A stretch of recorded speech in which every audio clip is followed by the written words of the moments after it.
একটা বিষয় খেয়াল করলে দেখা যায়, একটা জিমে যদি 1000 জন মেম্বার থাকে, তাহলে এই 1000 জনের মধ্যে মাত্র 7 থেকে 8 জনের ফিটনেস থাকে একদম টপ লেভেলে। কিন্তু কেন এমনটা হয়? প্রথম কারণ, কনসিস্টেন্সি নেই। অনেকেই 10 থেকে 15 দিন জিম করে তারপর বন্ধ।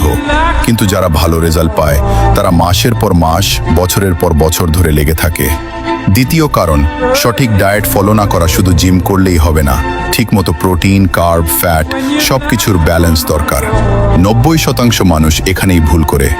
তৃতীয় কারণ, সঠিক গাইডলাইন না থাকা। অনেকে জানেই না কোন এক্সারসাইজ কিভাবে করতে হয়, যার কারণে তারা পরবর্তীতে সামনে এগোতে পারে না।